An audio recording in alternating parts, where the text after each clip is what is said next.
안녕하세요, 구독자 여러분. 구독과 좋아요는 채널 운영에 큰 힘이 됩니다. 안녕하세요. 경기도 양평에서 작은 카페 하나 운영하며 살고 있는 올해로 딱 60살 된 여성입니다. 얼마 전 가족들과 환갑 기념 저녁 식사를 했어요. 남들은 거창하게 파티니 뭐니 하지만 가족끼리 소소하게 모였습니다. 자식들 덕분에 한껏 꾸미고 서울 야경 보면서 저녁 식사를 했는데 그래도 나름 잘 살아왔다 생각되더라고요. 물론 지금까지 잘만 살아왔다면 거짓말이겠죠. 기나긴 세월 속에 힘들고 지쳤던 일도 수두룩했고 정말 기쁘고 행복했던 일도 많았어요. 20살 꽃다운 나이에 4대 독자였던 남편에게 시집 갔고 모진 시집살이를 견뎌냈습니다. 아마 제 인생은 그때부터 좀 복잡해지지 않았나 싶어요. 종갓집이라고는 하는데 지금 생각해보면 그 옛날 집안 자랑의 아들 자부심 부리는 보통 분들이었던 것 같습니다. 아무튼 탈도 많고 여러모로 지난 세월 힘들었는데 이렇게 웃으며 이야기할 날이 오다니 감회가 새롭네요. 그만큼 저도 나이가 들었고 생각이 많아졌다는 뜻이겠죠? 오늘 제가 여러분께 들려드릴 이야기는 제가 살아온 인생 이야기예요. 그 중에서도 아들과 관련된 이야기를 해볼까 합니다. 그럼 시작할게요. 얘, 너 강이 좋아하는 치킨인지 뭔지 사왔냐? 오늘 마침 장날이라 내가 아까 다녀오라 했잖니. 어머니, 강이 아토피 치료 때문에 당분간 튀긴 음식, 닭고기 안 된다고 하셨어요. 그래서 일부러 안 사왔어요. 뭐? 너 우리 집 5대 독자 굶겨 죽일 셈이냐? 먹고 싶다는데 먹게 해줘야지. 어미가 되어서는 인정머리도 없고. 제가 일부러 안 먹이는 것도 아니고 건강 생각해서 먹이는 건데 어머니도 강이 아토피 심한 거 아시잖아요. 밤에 자면서 벅벅 긁는데 겨우 약으로 버티고 있고요. 그러게 누가 그렇게 나으래? 우리 집안에 생전 그런 적 없는데. 너 몸이 어디 안 좋은 건 아니냐? 우리 집처럼 좋은 유전자 가진 사람들한테 아토피가 뭐냐, 아토피가. 어머니는 왜 무조건 제 탓만 하세요? 아이들이 예민하면 그럴 수도 있는 거고 환경적인 요인이 작용할 수 있는 거고요. 어머님 복숭아 알레르기 있는 거랑 똑같은 거예요. 너 지금 나 가르치냐? 내가 너보다 인생을 2배는 더 살았다. 이게 나이 어리다고 오냐오냐 해줬더니 눈에 뵈는 게 없나 보지? 이래서 가정교육이 중요하다 했거늘. 쯧쯧. 제가 살림도 서툴고 육아도 서툴고 어머님이 저 마음에 안 드시는 것도 잘 알아요. 그래도 이 나이에 시집 와서 배우려고 노력하는 건 안 보이시나 봐요? 어머님이 하도 아들 거리셔서 결혼하자마자 노력해서 강의 가졌고 애 낳은 지 반년도 안 됐는데 둘째 가지라고 하셨죠? 그런데 윤이 태어나자마자 고생했다는 말 대신에 뭐라 하셨어요? 그깟 계집 낳아서 뭐 하냐고 하셨죠? 생각을 해봐라. 대를 이어야 하는 우리 집에선 아들이 중요하다. 그깟 계집 나중에 시집 보낼 때 돈이나 들지. 식량이나 축내지 않으면 다행이다. 어머니, 아들이든 딸이든 다 같은 자식이에요. 저 솔직히 어머니 마인드 이해 안 돼요. 아버님도 그렇고 그이도 뭐라고 안 하는데 왜 어머님만 유독 날이 서서 그러시냐고요. 뭐라고? 니년이 드디어 실성을 한 게로구나. 이래서 집안에 여자가 잘 들어와야 한다는데. 허이고, 어쩌다 우리 집안에 이딴 게 들어와서는 쯧쯧. 위에서도 언급했다시피 제 나이 20살 때 남편을 만나 짧게 연애 후 결혼까지 했습니다. 그 옛날 동네 어른들의 중매로 만난 사이지만 서로 누가 먼저랄 거 없이 첫눈에 반했고 깊은 사랑을 했어요. 솔직히 제가 결혼을 일찍 한 이유는 돈 때문이었습니다. 사업을 하시던 아버지가 사정이 좋지 않았거든요. 제가 좋아서 한 결혼이라 팔려온 건 아니지만 제가 시집 와서 첫 아들을 낳으면 아버지의 빚을 갚아주겠다는 약속이 있었어요. 아무쪼록 일찍 시집와 아무것도 몰랐던 저는 시어머니의 성화에 못 이겨 바로 임신과 출산을 경험해야만 했어요. 고된 시집살이는 당연했고요. 종갓집에서 5대 독자로 태어난 아들은 정말 금지옥엽 오냐오냐 자랐습니다. 당연히 저와 딸아이는 찬밥 신세였고요. 그나마 남편을 위안 삼아 살았는데 저에게 큰 불행이 닥쳐오고 맙니다. 바로 아이들이 초등학교에 입학하기 전 남편이 갑작스레 사고로 사망하면서 그 희망도 없어졌거든요. 남편이 물려준 재산이 1억 정도 됐는데 시어머니는 꼴도 보기 싫다며 돈 갖고 꺼지라고 폭언하셨고 아이들과 함께 저를 내쫓으셨어요.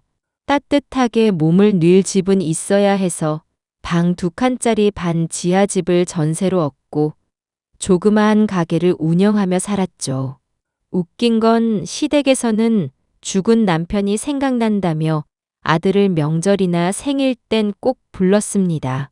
당연히 딸아이와 저는 여전히 나몰라라였고요.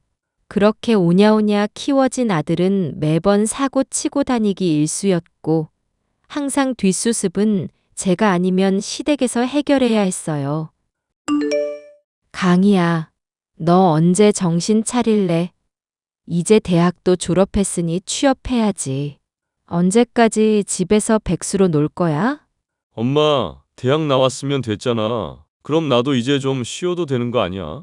그렇게 원해서 대학까지 갔으면 이젠 좀 쉬게 해줘. 그렇게 놀기만 하면서 맨날 사고 싶은 건 어떻게 해결하니? 이 엄마한테 계속 용돈 받았을 거야?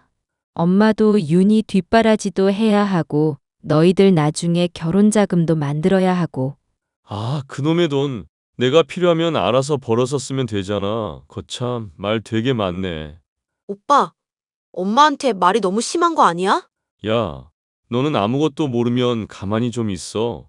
그깟 의대 좀 다닌다고 뭐라도 된 모양인데 큰 코 다치기 전에 얌전히 있어라. 엄마랑 아버지한테 부끄럽지도 않냐? 엄마가 얼마나 고생하는지 알면 이러면 안 되는 거잖아. 오빠 입고 먹고 자고 하는 거 다 엄마가 노력해서 얻는 결과물이야. 오빠 맨날 사고 치고 돌아다닐 때 엄마가 뒷수습 다 하고. 너 그만 안 할래? 그깟 전액 장학 그 받으면서 대학 다닌다고 유세하는 거야? 네가 머리가 좋으면 뭐해? 결국 넌 여자라서 어디 쓸모도 없잖아. 그만하지 못해. 내가 너희 싸우는 거 보려고 사는 줄 알아? 그리고 강해 너 동생한테 그렇게 말하는 거 아니다. 너 나중에 결혼해서 딸 낳아도 이럴 거니? 맞는 말 하는 건데 뭐. 아무튼 돈 필요하면 내가 알아서 쓸 테니까 엄마는 신경 쓰지 마. 남자가 태어나서 하고 싶은 거 하면서 살아야지. 엄마가 그렇게 자꾸 참견하면 하던 일도 안 돼. 알았어? 난 나중에 절대 오빠처럼 안 살 거야. 그렇게 자식 차별하고 생각 없이 안 살 거라고. 어차피 후회는 오빠가 하는 거니까. 어휴, 말을 꺼낸 내가 잘못했다. 아무튼 강희 너 앞으로 용돈 지원 없어. 네 정도 나이면 스스로 벌어서 해결해. 그 돈으로 무얼 하든 상관하지 않을 테니까. 성인이 된 아들은 대학도 겨우 졸업했고 이렇다 할 직장에 취직할 생각이 없었습니다. 돈이 필요하면 그때마다 단기로 아르바이트를 종종 했고 가끔 시댁에서 시어머니가 돈을 조금씩 붙여주시나 보더라고요. 딸아이는 그동안 당한 거 서름 갚겠다고 스스로 공부해서 의대에 진학했습니다. 정말 기특한 것이 학원도 안 다니고 스스로 공부해서 전액 장학금 받고 대학 간 거거든요. 얼마나 예쁜지 모릅니다. 저는 그동안 작은 기사식당 운영하면서 부지런히 돈을 모았고 투자 목적으로 사둔 빌라가 재개발되면서 여유 자금이 생겼어요. 재벌까지는 아니지만 노후 준비 겸 경기도 양평에 전원주택과 땅을 매입했고 아이들 앞으로 조금씩 물려줄 정도로 말이죠. 아들은 시골에서 못 살겠다길래 서울에 오피스텔을 얻어주었고, 딸은 기숙사 생활을 해서 저 혼자 양평으로 내려왔습니다. 그런데 얼마 지나지 않아 웬일인지 아들 녀석이 취직하겠다고 하더라고요. 조금이라도 정신을 차리려나 싶어 응원해 주었고, 저는 양평으로 내려와 작은 카페를 개업했습니다. 커피값을 비싸게 받지도 않고 취미로 제과제빵도 하며 소소하게 운영하게 되었죠. 그렇게 2년 정도 시간이 지나고 딸은 전문의 시험에 한 번에 합격해 대학병원에서 근무를 시작했습니다. 아들도 직장 생활에 적응해 가며 잘 다니고 있는데 갑자기 결혼하겠다며 며느리를 데려오더라고요. 어머니, 안녕하세요. 전 이하나라고 합니다. 강희 씨한테 말씀 많이 들었어요. 어서 와요. 먼 길 오느라 피곤했을 텐데. 일단 식사부터 해요. 감사합니다. 우와, 이걸 다 직접 준비하신 거예요? 정말 감동인데요? 엄마, 우리 하나 예쁘지? 같은 회사에서 알게 됐는데 어쩌다 보니 만나게 됐어. 우리도 1년 좀 넘게 만나니까 딱 결혼해야겠다 싶더라고. 네가 드디어 정신을 차리나 보다. 이렇게 예쁜 며느리도 다 데려오고. 그나저나 윤희는 안 온 거야? 오늘 내가 새언니 될 사람 소개해 준다고 했는데. 아, 이 녀석 또 골 때리게 하네. 아주 기본적인 예의를 밥 말아 드셨어. 워낙 환자가 많으니 별 수 있니? 수술도 해야 하고 응급 상황이 많다는데 이해해야지. 꼭 오늘이 아니더라도 너희들이 서울에 살면서 보고 싶으면 연락해서 만나면 되는 일이다. 그나저나 세아가 우리 딸이 일부러 안 온 건 아니니 이해해 주렴. 그럼요. 저 이해합니다. 그렇게 속 좁은 여자 아니라고요. 그나저나 의사면 돈 좀 벌겠네요? 어머니는 어쩜 이렇게 자식 농사를 잘 지으셨대요? 허허, 아무튼 식사부터 하자꾸나.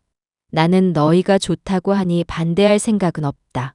어떤 식으로 결혼 준비해 나갈 건지 그것만 말해라. 뭐, 남들처럼 비슷한 예식장 잡고 집도 얻고 해야지. 그래, 새로운 가정을 꾸린다는 건 쉬운 일이 아니다. 너도 큰 결심한 모양이니 잘 지켜보마. 너희들 이번 명절엔 어떻게 할 거니? 꼭 오라는 건 아닌데, 혹시 올 거면 일정 좀 조율하게. 일정 조율할 거 없어요. 저희 이번에 바빠서 못 갈 것 같아요. 아니면 연휴 끝나고 가거나. 지난 설에도 와서 밥만 먹고 홀연히 사라졌잖니. 결혼 전엔 서로 연락도 잘하더니 요즘엔 연락도 뜸해진 게 무슨 일 있는 건 아닌가 싶어. 무슨 일 있는 건 아니지? 무슨 일이 일어나길 바라는 거야? 우리가 일을 하다 보면 바빠지기도 하고 그런 거지 뭐. 이왕 연락한 거, 나 뭐 하나만 부탁할게. 뭔데 그러니 말해봐라. 어머니, 제가 말씀드릴게요. 사실 저희 곱창집 개업할 거예요. 요즘 곱창 막창 유행인 거 아시죠? 잘 알지. 근데 너희가 음식 장사를 해보겠다고? 다시 한번 진지하게 생각해봐라. 아, 엄마도 카페 하는데 무슨 상관이야? 우리가 이까짓 거 못할 리 없잖아. 이건 절대 망할 수 없는 구조라고. 맞아요. 어머니 요즘 회사 시스템이 잘 되어 있어서 매장 관리만 하면 유지도 잘 되고 좋을 거예요. 나는 솔직히 잘 모르겠다. 그동안 너희들이 가져간 돈이 제법 되잖니? 지금 그래서 아무것도 지원 못 해주겠다 이거야. 내가 나중에 잘 되면 엄마한테 갚으면 되잖아. 나 곱창집 개업할 건데 이왕이면 여윳돈까지 얹어줘요. 너희들 너무 뻔뻔한 거 아니니? 아무리 그래도 그렇지. 며느리는 보통 집안에서 태어나고 자란 평범한 사람이었습니다. 아들과 회사 내 동아리에서 만났다고 하는데 외모와 행동 그리고 언행이 참 어울리지 않더군요. 무언가 억지로 말하고 애써 표정 짓는 느낌이 들었달까요. 첫 인상은 예쁘다기보다는 찜찜하다가 맞는 표현일 것 같네요. 그래도 둘이 좋다고 하니 뭐 별 수 있나요? 서울에 소형 아파트 한 채 마련해주고 여유자금 쥐어주며 결혼시켰습니다. 그러다 아들이 돌연 사업을 해보겠다며 다니던 회사를 그만둬 버렸습니다. 요식업 쪽으로 사업을 해보겠다며 호기롭게 곱창집을 차리겠다고 하더군요. 물론 모아둔 돈이 없었던 데다 여유자금이 없던 아들은 있는 대출 없는 대출 싹 다 모아 사업자금을 마련했습니다. 하지만 뭐든지 과하면 탈이 난다 했던가요. 결국 제대로 된 시작도 못 해보고 망하고 말았습니다. 아파트를 팔아 주식에 손도 대면서 상황은 나아지질 않았고 아들 내외는 저에게 손을 벌리기 시작했죠. 처음에는 10만 원, 20만 원 소액이었습니다. 배보다 배꼽이 더 크다고 온갖 이유를 대며 금액도 점점 커지더군요. 배 아파 낳은 자식이라 무시 못하고 돈을 보태주는데 너무나도 당연하게 생각하는 모습에 어이가 없었습니다. 그래도 남편 죽기 전에 어떻게든 아이들 끝까지 잘 살게 하겠다고 약속을 했던 터라 미워도 도와주기로 했어요. 그런데 도와주고 형편이 조금씩 나아지나 싶었는데 그건 제 착각이었죠. 돈이 필요할 땐 온갖 아양을 떨어댔지만 돈을 주고 나면 언제 그랬냐는 듯이 태도가 달라졌거든요. 이미 실패 경험이 있어서 더 잘하겠지 싶은 마음에 선뜻 돈을 내주었습니다. 당시엔 그게 최선이었어요. 엄마, 요즘 오빠 사업 잘 된대? 어떻게 돼가는지는 물어봤어? 글쎄다. 아무 말 없는 거 보면 잘 돼가는 것 같기도 하고. 엄마는 그런 거에 관심도 안 가지고 뭐해. 요즘 사람들이 관심 받는 거 싫어해도 어느 정도는 관심 있는 척 해줘야지. 엄마는 SNS 안 하니까 보기 어렵겠다. 내가 새언니 근황 좀 살펴봐야겠어. 적은 돈도 아니고 그 난리를 피웠는데 뭐라도 하고 있지 않을까? 그렇게 안일하게 생각하면 안 돼. 잠시만, 나 얼마 전에 새언니 팔로우 했거든? 아, 엄마, 이것 좀 봐봐. 좀 이상하다. 오빠네 사업 안 돼서 사정 안 좋은 거 아니야? 그래서 엄마한테 돈 빌린 거 아니냐고. 그렇지. 근데 왜 그러니? 엄마 왜냐니? 이걸 좀 봐봐. 사업 보기 좋게 망해서 집에 있는데 집에 있다는 사람이 명품을 사재기해? 그리고 무슨 여행을 이렇게나 자주 가? 어디 봐봐. 어머머. 이게 다 뭐니? 근데 사업하다 뭐 돈이 생길 수 있는 거고 우리가 뭐라 할 문제는 아니지만 저럴 시기도 지났다는 거. 엄마 성격이 너무 좋아. 아휴, 오빠는 언제쯤 정신을 차릴까? 난 그게 의문이야. 때 되면 알아서 차리겠지. 오빠랑 새 언니한테 내색하지 마라. 그래도 입에 설탕 발린 소리도 할 줄 아는데. 이쯤에서 그만하고 제대로나 좀 살지. 엄마도 걱정이 이만저만 아니다. 솔직히 오빠 성과 낸 것도 없고 난 좀 답답해. 엄마가 강하게 나가야 해. 이거 봐봐. 대놓고 명품 자랑하고 내가 알기론 오빠랑 언니 일 안 하는데 명품은 연예인 아닌 이상 협찬이 잘 안 되거든? 정말이냐? 어휴, 속 터져. 아무래도 안 되겠다. 내가 뭐라고 한마디라도 해야지. 저는 아들 내외를 불러 현재 재정 상태에 대해 듣고 크게 꾸짖었습니다. 그랬더니 정말 반성이라도 하는지 아무 말도 못하고 고개를 푹 숙이고 있더라고요. 잘못된 건 바로 잡아야 하는 게 부모지만 막상 자식 그리고 며느리까지 기죽어 있는 모습을 하니 마음이 편치 않았습니다.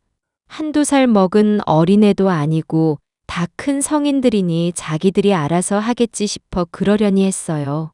하지만 조금 달라진 점이 있다면 저는 더 이상 지원하지 않았다는 겁니다. 돈이 당장 급하니 아르바이트도 하고 식당에서 일도 하고 나름대로 열심히 살기 시작하더군요.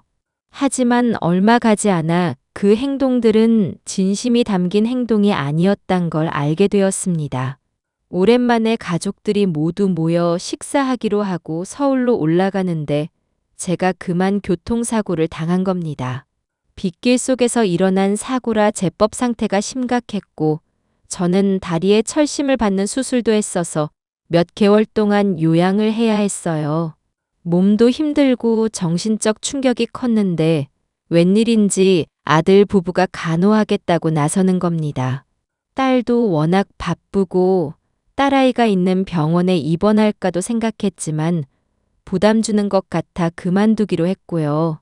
제 입장에서는 간병인도 불편하고 자식이 도와주면 좀 낫겠다 싶어 승낙했습니다. 엄마, 몸은 괜찮아?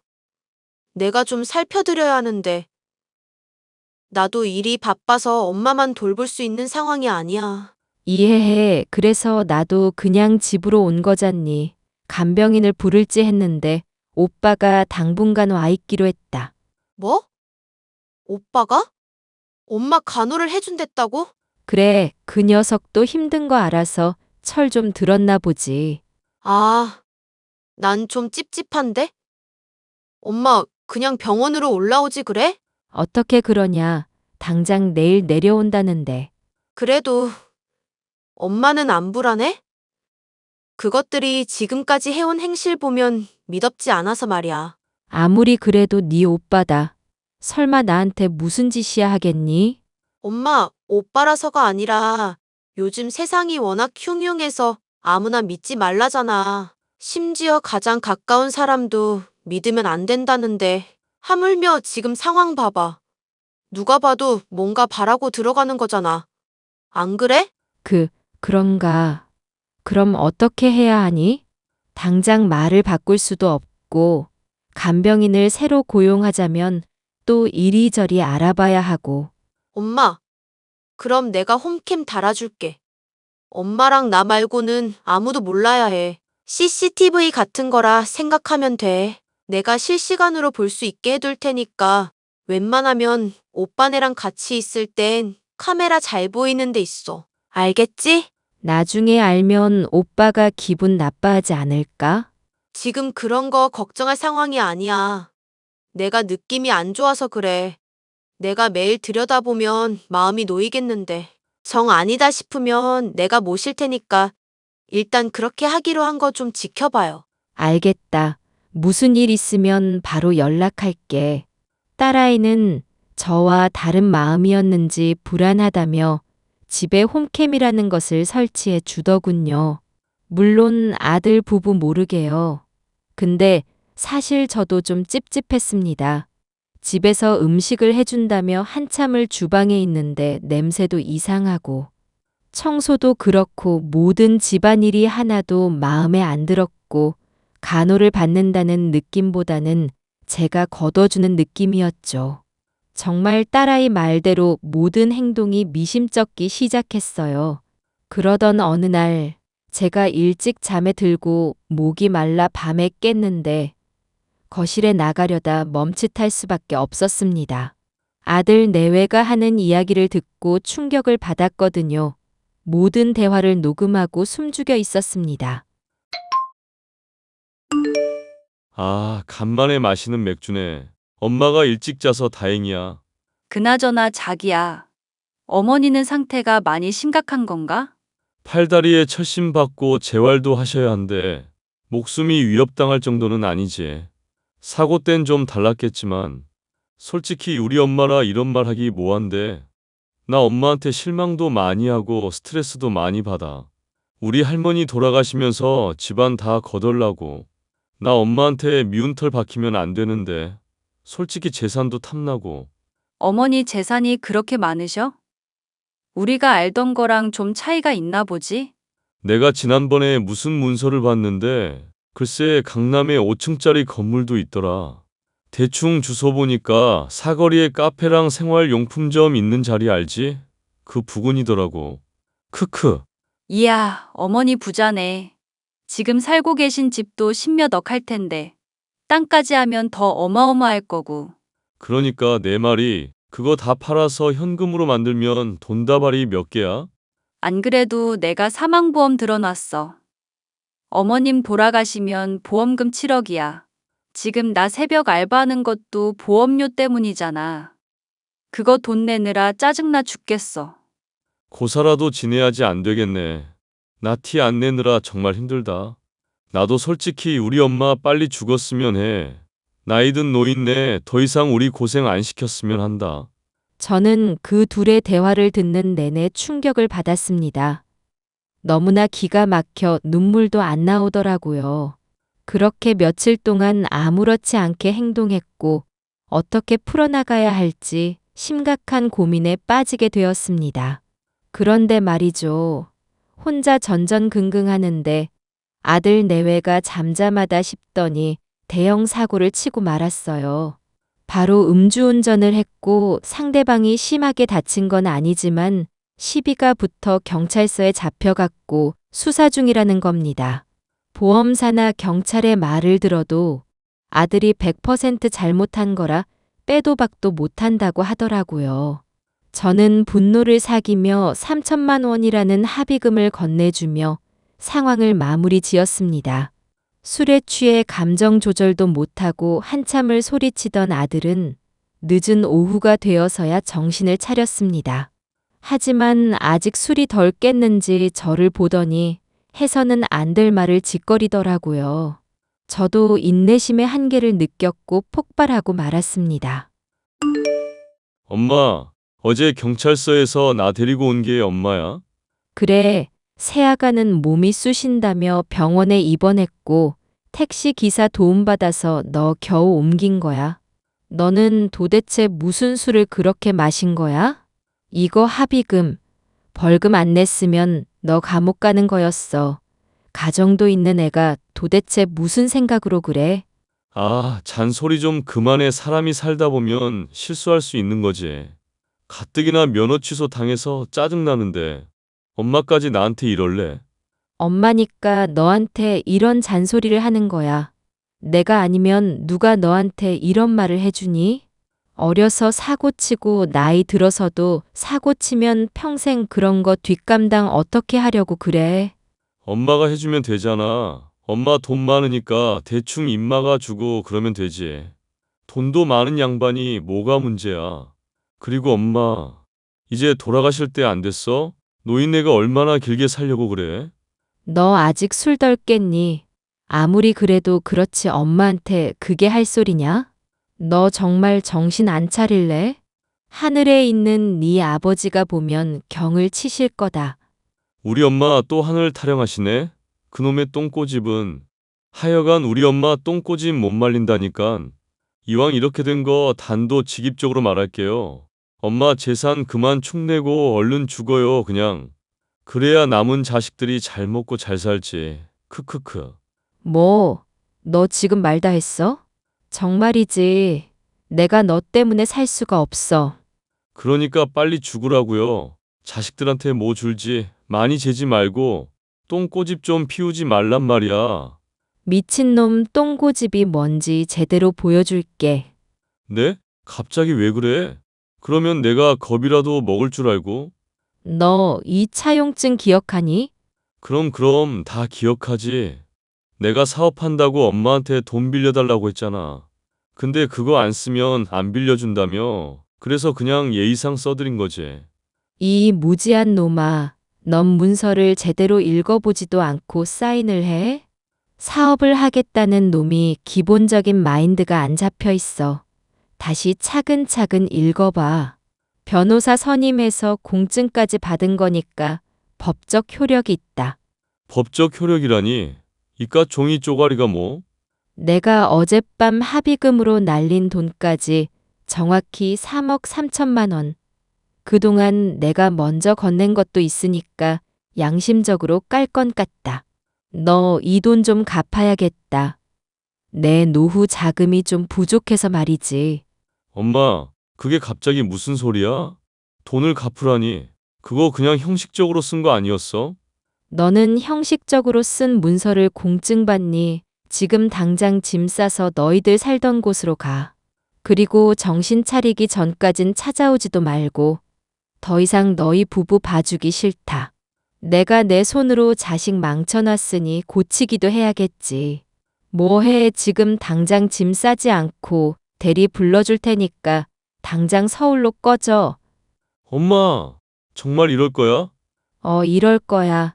그러니까 더 큰 소리 나게 하지 말고 꺼져. 가서 네 마누라한테 술 깨게 설탕물 타달라 그러고 냉수 한 잔 마시고 뭐가 잘못됐는지 생각해 봐라. 그리고 합의금. 그것도 그냥 갚아준 거 아니야. 다 너희들이 갚아야 할 빚이야. 착각하지 마. 저는 아들 부부를 집에서 쫓아내 버렸습니다. 정말이지 그대로 두었다간 무슨 사달이라도 날 모양이었거든요. 술 기운 때문인지 모르겠으나 제가 눈앞에 있는데도 빨리 죽으라는 둥 막말을 하는 거 보면 이미 제정신이 아니었어요. 아들은 쫓겨나듯이 집을 나섰고 그 뒤로 한참 동안 연락이 없었습니다. 몇 개월의 시간이 흘렀고 한참 날이 무더운 날 아들 녀석이 울면서 저에게 전화를 걸었더군요. 있는 힘껏 앓는 소리를 하길래 저는 카랑카랑한 목소리로 소리쳐 주었습니다. 엄마, 정말 미안해요. 나 한 번만 봐주세요. 제발요. 뭘 말이냐? 뭘 봐줘야 하는데? 엄마, 나 3교대 공장 들어가서 밤낮 없이 일하고 있어요. 엄마한테 돈도 갚아야 하고 반성 많이 하고 있는데 이제 그만 용서 좀 해주면 안 되나? 말이 되는 소리를 해. 너 집 나간 지 이제 반년이다. 반성은 무슨 반성? 어머니, 저희 반성 많이 했어요. 저희가 정말 죽을 죄를 지었습니다. 그러니 제발 노여움 푸시고 용서해 주세요.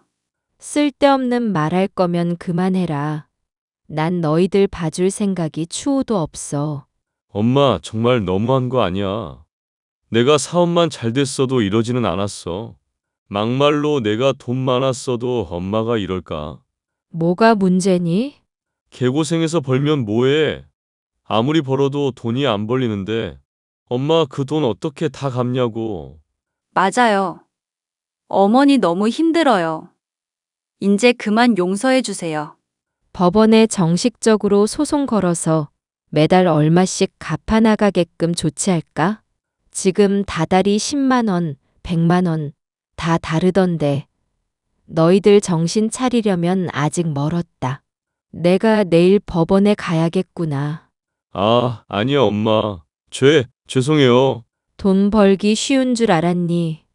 돈이 모자라면 폐지라도 주어. 너희가 흥청망청 쓸 땐 좋았지. 캔을 줍던 쓰레기를 줍던 알아서 해. 일자리 구하는 것도 돈을 갚는 것도 너희 몫이야.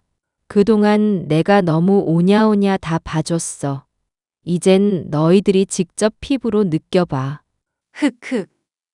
어머니 죄송해요. 저희가 정말 잘못했어요. 그러게, 그렇게 잘못했으면 반성하면 될 일이다. 내가 보기엔 아직 멀었어. 돈 갚기 전엔 더 이상 찾아오지도 말고 연락도 하지 마라. 난 너희들이랑 그렇게 지낼 생각 없다. 알겠냐?